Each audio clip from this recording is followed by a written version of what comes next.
Mahalagang malaman natin kung ano ba talaga ang pinakamahalaga sa buhay natin upang hindi tayo mabuhay sa mga luho at pita lamang na wala namang kabuluhan.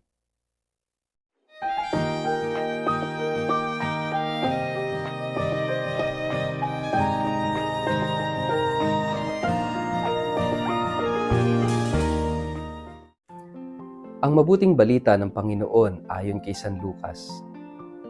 Narinig ito ng isa sa mga kasalo niya roon at sinabi sa kanya, "Pinagpala ang makakasalo sa hapag sa kaharian ng Diyos." Sumagot si Jesus, "Isang lalaki ang naghanda ng isang malaking salo-salo at marami siyang inanyayahan. Nang dumating ang oras ng handaan, inutusan niya ang kanyang alipin at ipinasabi sa mga inanyayahan, 'Hali kayo, handa na ang lahat.' Ngunit nagdahilan silang lahat. Ang sabi ng una, 'Nakabili ako ng bukid at kailangan ko itong puntahan. Kayo na sana ang bahalang magpaumanhin sa akin.' Sinabi naman ng isa, 'Nakabili ako ng 5 magkapares na baka at kailangang masubukan ko sa bukid ang mga iyon. Kayo na sana ang bahalang magpaumanhin sa akin.' Sinabi naman ng isa, 'Ako'y bagong kasal, kaya't hindi ako makakadalo.' Bumalik ang mga alipin at ibinalita ito sa kanyang Panginoon. Nagalit ang Panginoon at sinabi sa alipin, 'Pumunta ka kaagad sa mga lansangan at sa makikipot na daan ng lungsod at isama mo rito ang mga mahihirap, mga lumpo, mga bulag at mga pilay.' Pagkatapos sinabi ng alipin, 'Panginoon, nagawa ko na po ang iniutos ninyo, ngunit marami pang bakanting upuan.' Kaya't sinabi ng Panginoon sa alipin, 'Pumunta ka sa mga lansangan at sa mga daan, at pilitin mong pumarito ang sino mang makita mo upang mapuno ang aking bahay. Sinasabi ko sa inyo, isa man sa mga unang inanyayahan ay hindi makakatikim ng aking handa.'" Mga kapatid, ang mabuting balita ng Panginoon. Word of the day, hear what God has to say.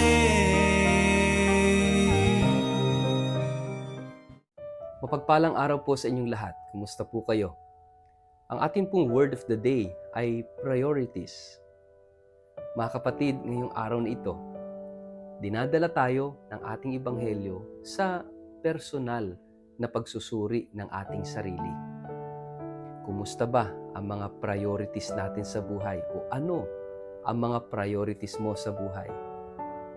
Sa buhay natin, mahalagang makita natin ito. Makita natin kung ano yung mga pagpapahalaga natin. Dahil kung ano yung pinapahalagahan natin, ibig sabihin, yon ang pinapaniwalaan nating kahulugan ng buhay natin. Kung saan nakasentro, kung saan nakatuon, kung ano yung pinagkakaabalahan natin sa buhay, yon ang pinakamahalaga sa atin. Kaya nga, sa lahat ng mga pagpapahalagang ito, sa lahat ng mga siguro sabihin nating priorities mo sa buhay, marami yan. Pero sabi nga, napakahalaga na ibalangkas maayos, mabuti. Ano yung number 1, number 2, number 3, number 4. So mahalaga yung pagsasaayos ng ating mga pagpapahalaga, ng ating mga priorities. Kasi kung hindi, magkakagulo-gulo yung ating mga pagpapahalaga sa buhay. Ang tanong, nasaan ang Diyos sa mga priorities mo?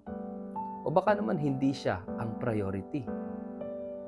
Ngayong araw na ito, napakaganda ng gustong sabihin sa atin ng Panginoon, isang malaking paalala para sa ating lahat.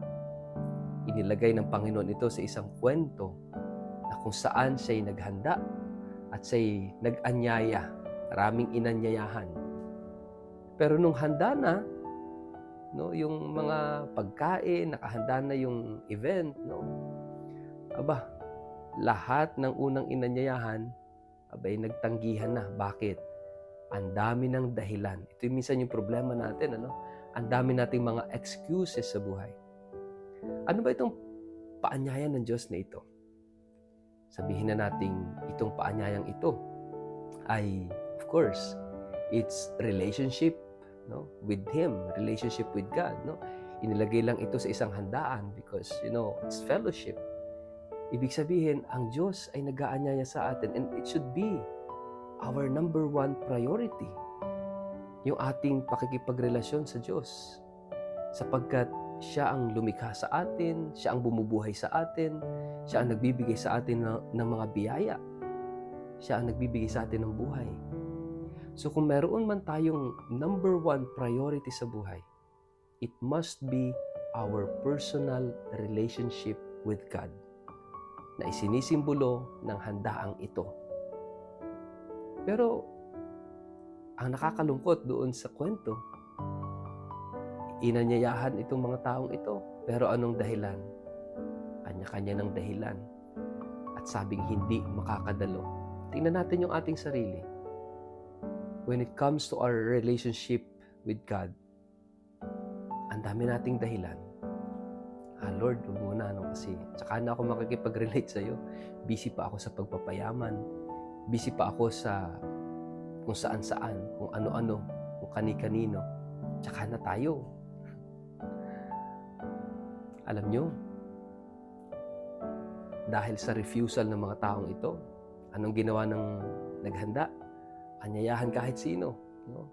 Yung mga pilay, mga lumpo, mga bulag, no? Mga mahihirap, no? Sa lansangan, at talagang hindi pa rin napuno at pinalabas ulit yung alipin para sige, pilitin mo sila na dumalo para mapuno yung bahay ko.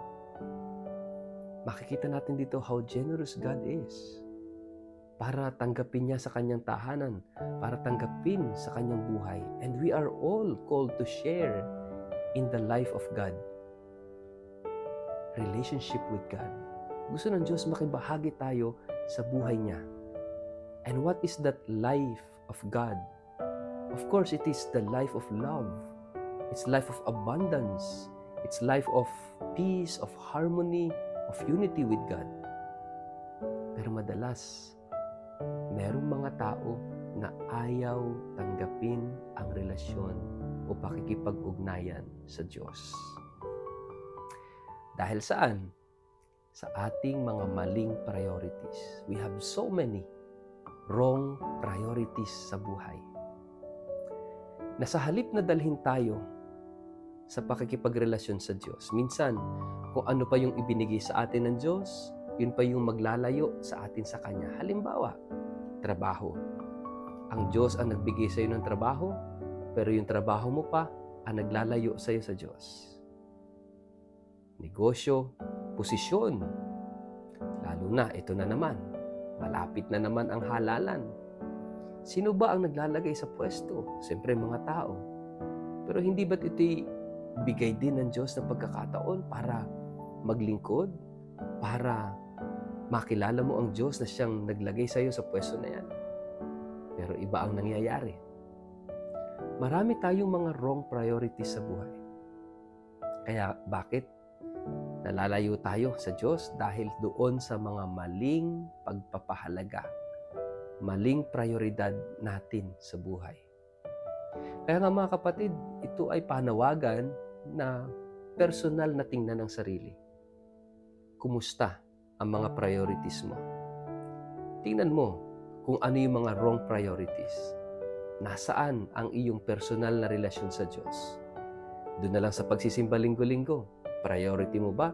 Kung meron kang personal na relasyon sa Diyos, you will give time and you will devote time for worship.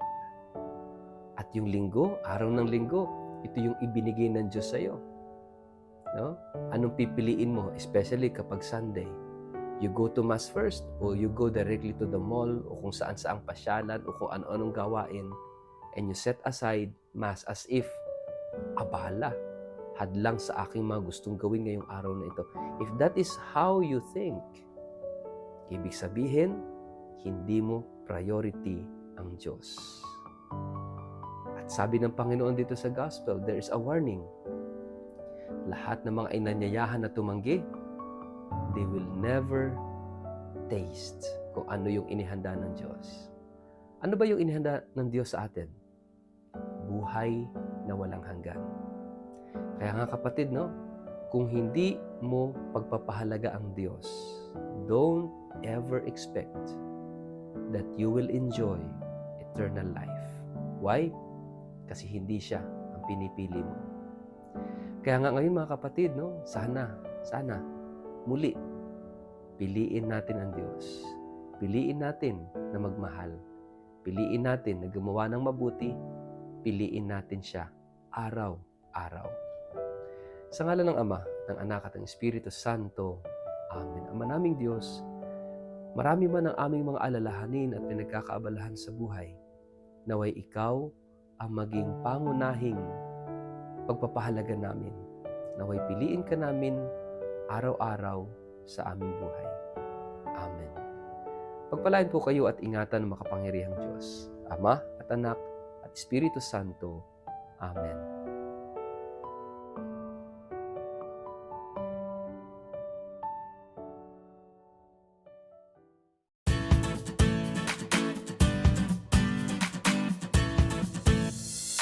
Para po kayo maging updated sa ating daily reflection ng Word of the Day at sa iba't iba pang mga gawaing pang-ibanghelisasyon, huwag niyo pong kakalimutan na mag-like, mag-follow at mag-subscribe sa ating pong Facebook page, YouTube channel at Word of the Day.